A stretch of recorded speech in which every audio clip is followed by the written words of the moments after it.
দোল উৎসবে আশ্রমে খাবার ডেলিভারি দিতে গিয়ে 5 বছর পর হারানো রূপাকে খুঁজে পেল দীপা। হ্যাঁ বন্ধুরা, আমরা এমনটা দেখতে পাবো অনুরাগের ছোঁয়া ধারাবাহিকের আগামী পর্বগুলোতে।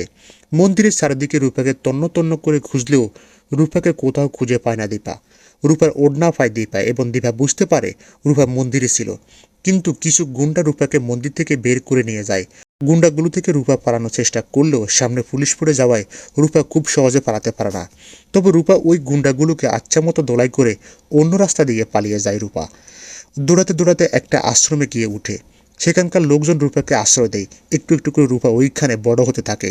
অপরদিকে রূপাকে খুঁজে না পেয়ে ভেঙে পড়ে দীপা। অন্যদিকে সূর্য কথা বলার শক্তি হারিয়ে ফেলে। সূর্য উঠে দাঁড়িয়ে হাঁটাচলা করতে পারে না। কেটে যায় 5 বছর। বড় হয়ে যায় সোনা রূপা দুজনেই। দীপাও একটা খাবার ডেলিভারি ব্যবসা শুরু করে। এরপর দেখা যায় একটা বড় অর্ডার আসে আশ্রমে। দোল উৎসবে অর্ডার মন দিয়ে ওই খাবারটা রান্না করতে থাকে এবং সকলকে বলে কোয়ালিটি মেনটেন করে দোল উৎসবের এই আশ্রমে খাবারটা রেডি করতে হবে। অপরদিকে দেখা যায় সোনা তার বাবাকে নিয়ে মায়ের রান্নাঘরে ঢুকে এবং মাকে বলে যে বাইরে সবাই দোল খেলছে, তুমি যাবে না মা? কিন্তু দীপা রূপার কথা মনে পড়ে। অপরদিকে সূর্য সোনা দুজনেই রূপার কথা ভাবতে থাকে।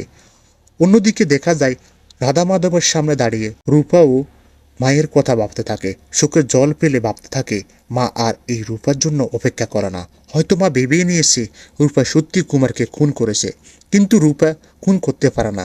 রূপা কুমারকে খুন করেনি মা, তুমি হয়তো আর আমার জন্য অপেক্ষা করো না।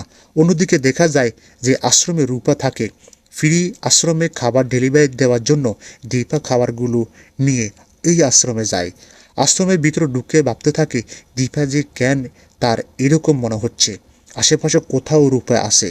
এরপরে আশ্রমে খাবার ডেলিভারি দিয়ে রাধা মাধবের মন্দির দেখতে পারে পেয়ে সেই মন্দিরের সামনে যায় দীপা। দীপা যখন ঠাকুরকে প্রণাম করে ঠিক তখনই রূপা দীপার সামনে এসে দাঁড়ায় প্রসাদ দেওয়ার জন্য। রূপাকে দেখে দীপা অবাক হয়ে যায়। তো বন্ধুরা, তোমরা এমনটা চাও তো যে এইভাবে যেন হারিয়ে যাওয়া রূপাকে খুঁজে পাই দীপা? কমেন্ট করে জানাতে ভুলবো না। আর তোমাদের মতামত